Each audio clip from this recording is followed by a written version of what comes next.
Évangile selon Matthieu, chapitre 7.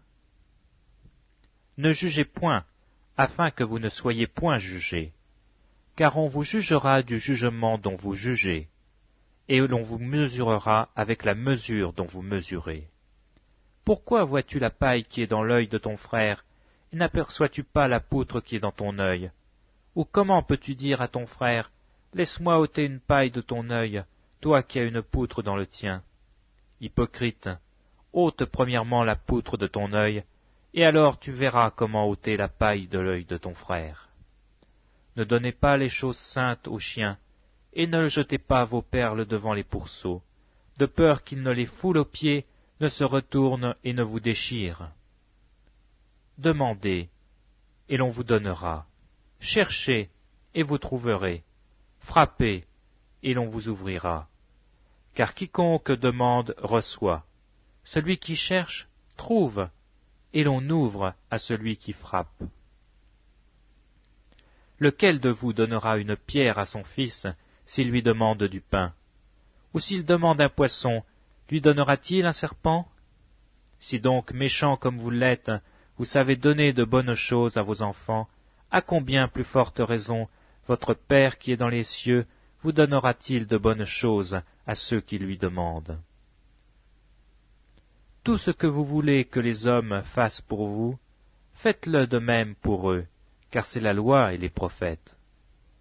Entrez par la porte étroite, car large est la porte, spacieux est le chemin qui mène à la perdition, et il y en a beaucoup qui entrent par là. Mais étroite est la porte, resserré le chemin qui mène à la vie, et il y en a peu qui les trouvent. Gardez-vous des faux docteurs, ils viennent à vous en vêtements de brebis, mais au-dedans ce sont des loups ravisseurs. Vous les reconnaîtrez à leurs fruits. Cueille-t-on des raisins sur des épines, ou des figues sur des chardons? Tout bon arbre porte de bons fruits, mais le mauvais arbre porte de mauvais fruits. Un bon arbre ne peut porter de mauvais fruits, ni un mauvais arbre porter de bons fruits. Tout arbre qui ne porte pas de bons fruits est coupé et jeté au feu. C'est donc à leurs fruits que vous les reconnaîtrez. Ceux qui me disent « Seigneur, Seigneur » n'entreront pas tous dans le royaume des cieux, mais celui-là seul qui fait la volonté de mon Père qui est dans les cieux. Plusieurs me diront en ce jour-là « Seigneur, Seigneur, n'avons-nous pas prophétisé par ton nom? N'avons-nous pas chassé des démons par ton nom? Et n'avons-nous pas fait beaucoup de miracles par ton nom ?» Alors je leur dirai ouvertement, « Je ne vous ai jamais connus, retirez-vous de moi, vous qui commettez l'iniquité. » C'est pourquoi quiconque entend ces paroles que je dis et les met en pratique sera semblable à un homme prudent qui a bâti sa maison sur le roc. La pluie est tombée, les torrents sont venus, les vents ont soufflé et se sont jetés contre cette maison. Elle n'est point tombée parce qu'elle était fondée sur le roc. Mais quiconque entend ces paroles que je dis et ne les met pas en pratique sera semblable à un homme insensé qui a bâti sa maison sur le sable. La pluie est tombée, les torrents sont venus, les vents ont soufflé et ont battu cette maison. Elle est tombée et sa ruine a été grande. Après que Jésus eut achevé ses discours, la foule fut frappée de sa doctrine, car il enseignait comme ayant autorité, et non pas comme leurs scribes. Évangile selon Matthieu, chapitre 8. Lorsque Jésus fut descendu de la montagne, une grande foule le suivit.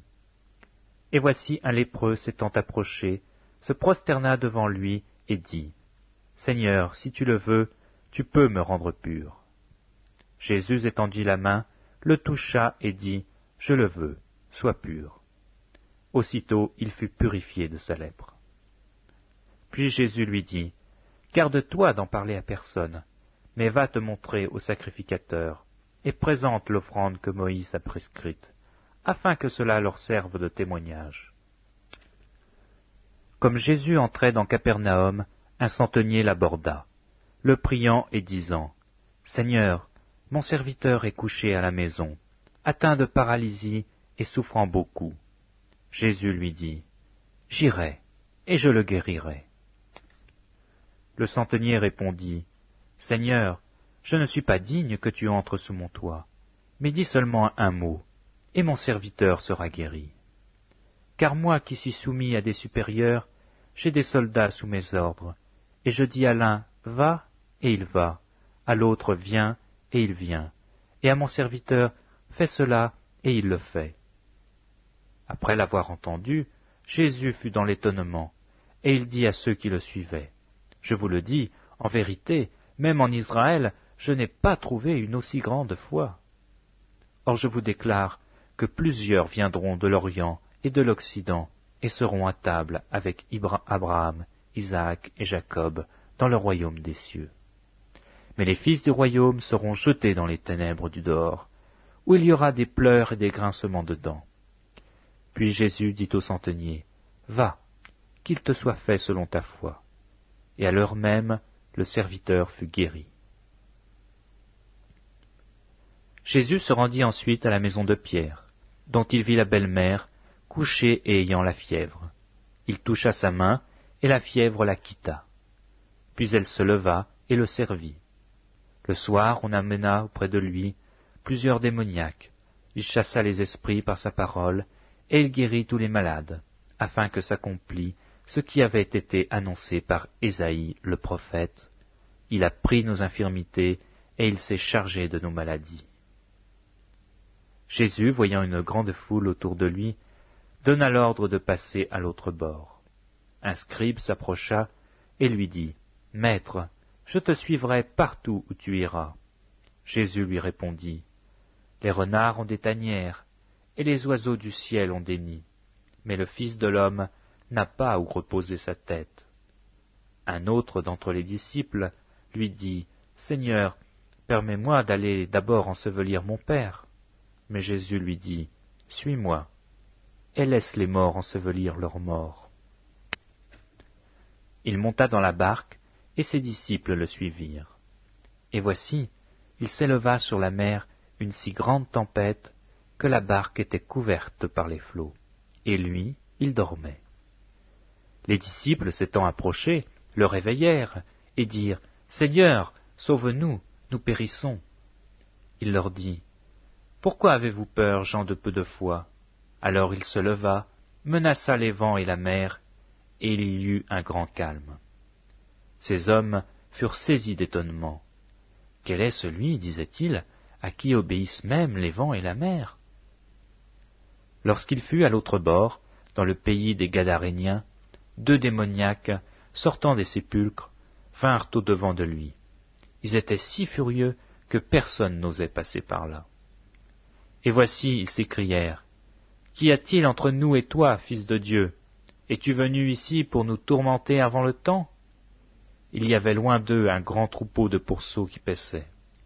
Les démons priaient Jésus, disant, « Si tu nous chasses, envoie-nous dans ce troupeau de pourceaux. » Il leur dit, « Allez !» Ils sortirent et entrèrent dans les pourceaux. Et voici tout le troupeau se précipita des pentes escarpées dans la mer, et ils périrent dans les eaux. Ceux qui les faisaient paître s'enfuirent et allèrent dans la ville raconter tout ce qui s'était passé et ce qui était arrivé aux démoniaques. Alors toute la ville sortit à la rencontre de Jésus, et dès qu'ils le virent, ils le supplièrent de quitter leur territoire. Évangile selon Matthieu, chapitre 9. Jésus étant monté dans une barque, traversa la mer et alla dans sa ville. Et voici, on lui amena un paralytique couché sur un lit. Jésus, voyant leur foi, dit au paralytique, « Prends courage, mon enfant, tes péchés te sont pardonnés. » Sur quoi, quelques scribes dirent au-dedans d'eux, « Cet homme blasphème. » Et Jésus, connaissant leurs pensées, dit, « Pourquoi avez-vous de mauvaises pensées dans vos cœurs? Car lequel est le plus aisé de dire, « Tes péchés te sont pardonnés » ou de dire, « Lève-toi et marche » Or, afin que vous sachiez que le Fils de l'homme a sur la terre le pouvoir de pardonner des péchés, « Lève-toi, dit-il au paralytique, prends ton lit et va dans ta maison. » Et il se leva et s'en alla dans sa maison. Quand la foule vit cela, elle fut saisie de crainte, et elle glorifia Dieu qui a donné aux hommes un tel pouvoir. De là, étant allé plus loin, Jésus vit un homme assis au lieu des péages, et qui s'appelait Matthieu. Il lui dit, « Suis-moi » Cet homme se leva et le suivit. Comme Jésus était à table dans la maison, voici beaucoup de publicains et de gens de mauvaise vie vinrent se mettre à table avec lui et avec ses disciples. Les pharisiens virent cela, et ils dirent à ses disciples, « Pourquoi votre maître mange-t-il avec les publicains et les gens de mauvaise vie ?» Ce que Jésus ayant entendu, il dit, « Ce ne sont pas ceux qui se portent bien, qui ont besoin du médecin, mais les malades. Allez, et apprenez ce que signifie « Je prends plaisir à la miséricorde et non au sacrifice », car je ne suis pas venu appeler des justes, mais des pécheurs. » Alors les disciples de Jean vinrent auprès de Jésus et dirent, « Pourquoi nous et les pharisiens jeûnons-nous, alors que tes disciples ne jeûnent point ?» Jésus leur répondit, « Les amis de l'époux peuvent-ils s'affliger pendant que l'époux est avec eux? Les jours viendront où l'époux leur sera enlevé, alors ils jeûneront. Personne ne met une pièce de drap neuf à un vieil habit, car elle emporterait une partie de l'habit, et la déchirure serait pire. On ne met pas non plus du vin nouveau dans de vieilles outres, autrement les outres se rompent, le vin se répand, et les outres sont perdues. Mais on met le vin nouveau dans des outres neuves, et le vin et les outres se conservent. » Tandis qu'il leur adressait ces paroles, voici, un chef arriva, se prosterna devant lui et dit, « Ma fille est morte il y a un instant, mais viens, impose-lui les mains et elle vivra. » Jésus se leva et le suivit avec ses disciples. Et voici, une femme atteinte d'une perte de sang depuis 12 ans s'approcha par derrière et toucha le bord de son vêtement. Car elle se disait en elle-même, « Si je puis seulement toucher son vêtement, je serai guérie. » Jésus se retourna et dit en la voyant, « Prends courage, ma fille, ta foi t'a guérie. » Et cette femme fut guérie à l'heure même. Lorsque Jésus fut arrivé à la maison du chef, et qu'il vit les joueurs de flûte et la foule bruyante, il leur dit, « Retirez-vous, car la jeune fille n'est pas morte, mais elle dort. » Et il se moquait de lui. Quand la foule eut été renvoyée, il entra, prit la main de la jeune fille, et la jeune fille se leva. Le bruit s'en répandit dans toute la contrée. Étant parti de là, Jésus fut suivi par 2 aveugles qui criaient, « Aie pitié de nous, fils de David !» Lorsqu'il fut arrivé à la maison, les aveugles s'approchèrent de lui, et Jésus leur dit, « Croyez-vous que je puisse faire cela ?» « Oui, Seigneur, lui répondirent-ils. Alors il leur toucha les yeux en disant, « Qu'il vous soit fait selon votre foi. » Et leurs yeux s'ouvrirent. Jésus leur fit cette recommandation sévère. « Prenez garde que personne ne le sache. » Mais dès qu'il fut sorti, ils répandirent sa renommée dans tout le pays. Et comme il s'en allait, voici, on amena à Jésus un démoniaque muet. Le démon ayant été chassé, le muet parla.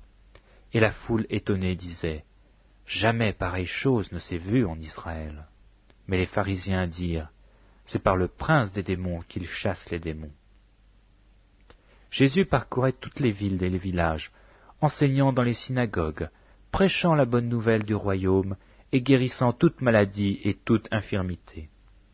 Voyant la foule, il fut ému de compassion pour elle, parce qu'elle était languissante et abattue, comme des brebis qui n'ont point de berger. Alors il dit à ses disciples, « La moisson est grande, mais il y a peu d'ouvriers. Priez donc le maître de la moisson d'envoyer des ouvriers dans sa moisson. » Évangile selon Matthieu, chapitre 10. Puis, ayant appelé ses 12 disciples, il leur donna le pouvoir de chasser les esprits impurs et de guérir toute maladie et toute infirmité. Voici les noms des 12 apôtres. Le premier, Simon, appelé Pierre, et André son frère. Jacques, fils de Zébédée, et Jean son frère. Philippe et Barthélemy, Thomas et Matthieu le publicain. Jacques, fils d'Alphée, et Thaddée. Simon le Cananite, et Judas l'Iscariote, celui qui livra Jésus. Tels sont les 12 que Jésus envoya, après leur avoir donné les instructions suivantes. N'allez pas vers les païens, et n'entrez pas dans les villes des Samaritains. Allez plutôt vers les brebis perdues de la maison d'Israël. Allez, prêchez et dites, le royaume des cieux est proche. Guérissez les malades, ressuscitez les morts, purifiez les lépreux, chassez les démons. Vous avez reçu gratuitement, donnez gratuitement.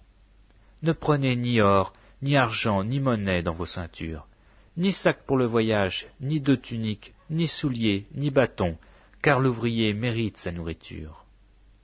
Dans quelque ville ou village que vous entriez, informez-vous s'il s'y trouve quelque homme digne de vous recevoir, et demeurez chez lui jusqu'à ce que vous partiez. En entrant dans la maison, saluez-la, et si la maison en est digne, que votre paix vienne sur elle. Mais si elle n'en est pas digne, que votre paix retourne à vous. Lorsqu'on ne vous recevra pas, et qu'on n'écoutera pas vos paroles, sortez de cette maison ou de cette ville, et secouez la poussière de vos pieds. Je vous le dis en vérité, au jour du jugement, le pays de Sodome et de Gomorrhe sera traité moins rigoureusement que cette ville-là. Voici, je vous envoie comme des brebis au milieu des loups. Soyez donc prudents comme les serpents et simples comme les colombes. Mettez-vous en garde contre les hommes, car ils vous livreront aux tribunaux, et ils vous battront de verges dans leurs synagogues. Vous serez menés à cause de moi devant des gouverneurs et devant des rois, pour servir de témoignage à eux et aux païens. Mais quand on vous livrera, ne vous inquiétez pas, ni de la manière dont vous parlerez, ni de ce que vous direz. Ce que vous aurez à dire vous sera donné à l'heure même. Car ce n'est pas vous qui parlerez, c'est l'Esprit de votre Père qui parlera en vous. Le frère livrera son frère à la mort, et le père son enfant. Les enfants se soulèveront contre leurs parents et les feront mourir. Vous serez haïs de tous à cause de mon nom, mais celui qui persévérera jusqu'à la fin sera sauvé. Quand on vous persécutera dans une ville, fuyez dans une autre. Je vous le dis en vérité, vous n'aurez pas achevé de parcourir les villes d'Israël que le Fils de l'homme sera venu. Le disciple n'est pas plus que le maître, ni le serviteur plus que son Seigneur. Il suffit au disciple d'être traité comme son maître, et au serviteur comme son Seigneur. S'ils ont appelé le maître de la maison Belzéboul, à combien plus forte raison appelleront-ils ainsi les gens de sa maison? Ne les craignez donc point, car il n'y a rien de caché qui ne doive être découvert, ni de secret qui ne doive être connu. Ce que je vous ai dit dans les ténèbres, dites-le en plein jour, et ce qui vous est dit à l'oreille, prêchez-le sur les toits. Ne craignez pas ceux qui tuent le corps et qui ne peuvent tuer l'âme, craignez plutôt celui qui peut faire périr l'âme et le corps dans la géhenne. Ne vend-on pas 2 passereaux pour 1 sou? Cependant, il n'en tombe aucun à terre sans la volonté de votre Père. Et même les cheveux de votre tête sont tous comptés. Ne craignez donc point, vous valez beaucoup plus que 2 passereaux. C'est pourquoi quiconque me confessera devant les hommes, je les confesserai aussi devant mon Père qui est dans les cieux. Mais quiconque me reniera devant les hommes, je le renierai aussi devant mon Père qui est dans les cieux. Ne croyez pas que je sois venu apporter la paix sur la terre. Je ne suis pas venu apporter la paix, mais l'épée. Car je suis venu mettre la division entre l'homme et son père, entre la fille et sa mère, entre la belle-fille et sa belle-mère. Et l'homme aura pour ennemis les gens de sa maison. Celui qui aime son père ou sa mère plus que moi n'est pas digne de moi, et celui qui aime son fils ou sa fille plus que moi n'est pas digne de moi. Celui qui ne prend pas sa croix et qui ne me suit pas n'est pas digne de moi. Celui qui conservera sa vie la perdra, et celui qui perdra sa vie à cause de moi la retrouvera. Celui qui vous reçoit me reçoit, et celui qui me reçoit reçoit celui qui m'a envoyé. Celui qui reçoit un prophète en qualité de prophète recevra une récompense de prophète, et celui qui reçoit un juste en qualité de juste recevra une récompense de juste. Et quiconque donnera seulement un verre d'eau froide à l'un de ces petits, parce qu'il est mon disciple, je vous le dis en vérité, il ne perdra point sa récompense. Évangile selon Matthieu, chapitre 11. Lorsque Jésus eut achevé de donner ses instructions à ses 12 disciples, il partit de là pour enseigner et prêcher dans les villes du pays. Jean, ayant entendu parler dans sa prison des œuvres du Christ, lui fit dire par ses disciples, « Es-tu celui qui doit venir, ou devons-nous en attendre un autre ?» Jésus leur répondit, « Allez rapporter à Jean ce que vous entendez et ce que vous voyez. Les aveugles voient, les boiteux marchent, les lépreux sont purifiés, les sourds entendent, les morts ressuscitent, et la bonne nouvelle est annoncée aux pauvres. Heureux celui pour qui je ne serai pas une occasion de chute. » Comme il s'en allait, Jésus se mit à dire à la foule, au sujet de Jean, « Qu'êtes-vous allé voir au désert? Un roseau agité par le vent? Mais qu'êtes-vous allé voir? Un homme vêtu d'habits précieux? Voici, ceux qui portent des habits précieux sont dans les maisons des rois. Qu'êtes-vous allé voir? Un prophète? Oui, vous dis-je, et plus qu'un prophète. Car celui dont il est écrit, « Voici, j'envoie mon messager devant ta face, pour préparer ton chemin devant toi. » Je vous le dis en vérité, parmi ceux qui sont nés de femmes, il n'en a point paru de plus grand que Jean-Baptiste. Cependant, le plus petit dans le royaume des cieux est plus grand que lui. Depuis le temps de Jean-Baptiste jusqu'à présent, le royaume des cieux est forcé, et ce sont les violents qui s'en emparent. Car tous les prophètes et la loi ont prophétisé jusqu'à Jean. Et si vous voulez le comprendre, c'est lui qui est Élie qui devait venir. Que celui qui a des oreilles pour entendre, entende. À qui comparerai-je cette génération? Elle ressemble à des enfants assis dans les places publiques, et qui, s'adressant à d'autres enfants, disent « Nous vous avons joué de la flûte, et vous n'avez pas dansé. Nous avons chanté des complaintes, et vous ne vous êtes pas lamentés. Car Jean est venu, ne mangeant ni ne buvant, et ils disent « Il a un démon. » Le Fils de l'homme est venu, mangeant et buvant, et ils disent « C'est un mangeur et un buveur, un ami des publicains et des gens de mauvaise vie. » Mais la sagesse a été justifiée par ses œuvres.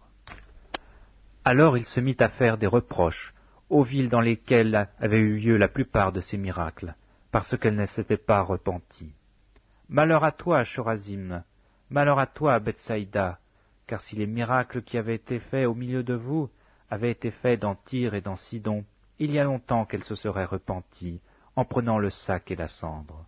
C'est pourquoi je vous le dis, au jour du jugement, Tyr et Sidon seront traités moins rigoureusement que vous. Et toi, Capernaum, seras-tu élevé jusqu'au ciel? Non, tu seras abaissé jusqu'au séjour des morts. Car si les miracles qui ont été faits au milieu de toi avaient été faits dans Sodome, elles subsisteraient encore aujourd'hui. C'est pourquoi je vous le dis, au jour du jugement, le pays de Sodome sera traité moins rigoureusement que toi. En ce temps-là, Jésus prit la parole et dit, « Je te loue, Père, Seigneur du ciel et de la terre, de ce que tu as caché ces choses aux sages et aux intelligents, et de ce que tu les as révélées aux enfants. Oui, Père, je te loue de ce que tu l'as voulu ainsi. Toutes choses m'ont été données par mon Père, et personne ne connaît le Fils si ce n'est le Père. Personne non plus ne connaît le Père si ce n'est le Fils, et celui à qui le Fils veut le révéler. Venez à moi, vous tous qui êtes fatigués et chargés, et je vous donnerai du repos. Prenez mon joug sur vous, et recevez mes instructions, car je suis doux et humble de cœur, et vous trouverez du repos pour vos âmes, car mon joug est doux et mon fardeau léger. Évangile selon Matthieu, chapitre 12. En ces temps-là, Jésus traversa des champs de blé un jour de sabbat. Ses disciples qui avaient faim se mirent à arracher des épis et à manger. Les pharisiens, voyant cela, lui dirent, « Voici, tes disciples font ce qu'il n'est pas permis de faire pendant le sabbat. » Mais Jésus leur répondit, « N'avez-vous pas lu ce que fit David lorsqu'il eut faim, lui et ceux qui étaient avec lui? Comment il entra dans la maison de Dieu et mangea les pains de proposition, qu'il ne lui était pas permis de manger, non plus qu'à ceux qui étaient avec lui, et qui étaient réservés aux sacrificateurs seuls. Ou n'avez-vous pas lu dans la loi que les jours de sabbat, les sacrificateurs violent le sabbat dans le temple sans se rendre coupables? Or, je vous le dis, il y a ici quelque chose de plus grand que le temple. Si vous saviez ce que signifie « je prends plaisir à la miséricorde et non au sacrifice », vous n'auriez pas condamné des innocents, car le Fils de l'homme est maître du sabbat. Étant parti de là, Jésus entra dans la synagogue. Et voici, il s'y trouvait un homme qui avait la main sèche. Ils demandèrent à Jésus, « Est-il permis de faire une guérison les jours du sabbat ?» C'était afin de pouvoir l'accuser. Il leur répondit, « Lequel d'entre vous, s'il n'a qu'une brebis et qu'elle tombe dans une fosse le jour du sabbat, ne la saisira pour l'en retirer? Combien un homme ne vaut-il pas plus qu'une brebis? Il est donc permis de faire du bien les jours du sabbat. » Alors il dit à l'homme, « Étends ta main. » Il l'étendit, et elle devient saine comme l'autre. Les pharisiens sortirent, ils se consultèrent sur les moyens de le faire périr. Mais Jésus, l'ayant su, s'éloigna de ce lieu. Une grande foule le suivit, il guérit tous les malades, et il leur recommanda sévèrement de ne pas le faire connaître, afin que s'accomplisse ce qui avait été annoncé par Ésaïe le prophète. « Voici mon serviteur que j'ai choisi, mon bien-aimé en qui mon âme a pris plaisir. Je mettrai mon esprit sur lui, et il annoncera la justice aux nations. Il ne contestera point, il ne criera point, et personne n'entendra sa voix dans les rues. Il ne brisera point le roseau cassé, et il n'éteindra point le lumignon qui fume, jusqu'à ce qu'il ait fait triompher la justice, et les nations espéreront en son nom. » Alors on lui amena un démoniaque, aveugle et muet, et il le guérit, de sorte que le muet parlait et voyait. Toute la foule étonnée disait, « N'est-ce point là le fils de David ?» Les pharisiens, ayant entendu cela, dirent, « Cet homme ne chasse les démons que par Belzéboul, prince des démons. » Comme Jésus connaissait leurs pensées, il leur dit, « Tout royaume divisé contre lui-même est dévasté, et toute ville ou maison divisée contre elle-même ne peut subsister. Si Satan chasse Satan, il s'est divisé contre lui-même, comment donc son royaume subsistera-t-il? Et si moi, je chasse les démons par Belzéboul, vos fils, par qui les chassent-ils? C'est pourquoi ils seront eux-mêmes vos juges. Mais si c'est par l'Esprit de Dieu que je chasse les démons, le royaume de Dieu est donc venu vers vous. Ou comment quelqu'un peut-il entrer dans la maison d'un homme fort et piller ses biens sans avoir auparavant lié cet homme fort? Alors seulement il pillera sa maison. Celui qui n'est pas avec moi est contre moi, et celui qui n'assemble pas avec moi disperse. C'est pourquoi je vous dis, tout péché et tout blasphème sera pardonné aux hommes, mais le blasphème contre l'Esprit ne sera point pardonné. Quiconque parlera contre le Fils de l'homme, il lui sera pardonné, mais quiconque parlera contre le Saint-Esprit, il ne lui sera pardonné ni dans ce siècle, ni dans le siècle à venir. Ou dites que l'arbre est bon et que son fruit est bon, ou dites que l'arbre est mauvais et que son fruit est mauvais, car on connaît l'arbre par le fruit. Race de vipères, comment pourriez-vous dire de bonnes choses, méchants comme vous l'êtes? Car c'est de l'abondance du cœur que la bouche parle.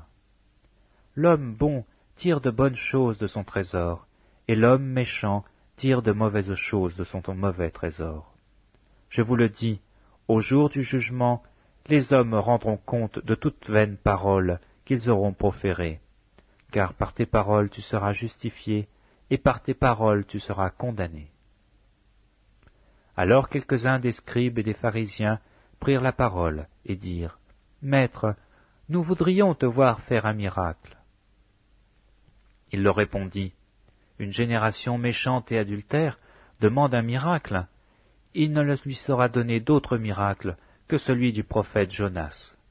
Car de même que Jonas fut 3 jours et 3 nuits dans le ventre d'un grand poisson, de même le Fils de l'homme sera 3 jours et 3 nuits dans le sein de la terre. Les hommes de Ninive se lèveront au jour du jugement avec cette génération et la condamneront, parce qu'ils se repentirent à la prédication de Jonas. Et voici, il y a ici plus que Jonas.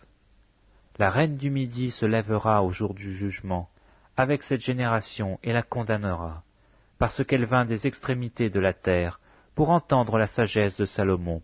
Et voici, il y a ici plus que Salomon. Lorsque l'esprit impur est sorti d'un homme, il va par des lieux arides, cherchant du repos, et il n'en trouve point. Alors il dit, « Je retournerai dans ma maison d'où je suis sorti. » Et quand il arrive, il la trouve vide, balayée et ornée. Il s'en va, et il prend avec lui 7 autres esprits plus méchants que lui. Ils entrent dans la maison, s'y établissent, et la dernière condition de cet homme est pire que la première. Il en sera de même pour cette génération méchante. Comme Jésus s'adressait encore à la foule, voici, sa mère et ses frères qui étaient dehors cherchèrent à lui parler. Quelqu'un lui dit, « Voici, ta mère et tes frères sont dehors, et ils cherchent à te parler. » Mais Jésus répondit à celui qui le lui disait, « Qui est ma mère, et qui sont mes frères ?» Puis étendant la main sur ses disciples, il dit, « Voici ma mère et mes frères. Car quiconque fait la volonté de mon Père qui est dans les cieux, celui-là est mon frère, et ma sœur, et ma mère. »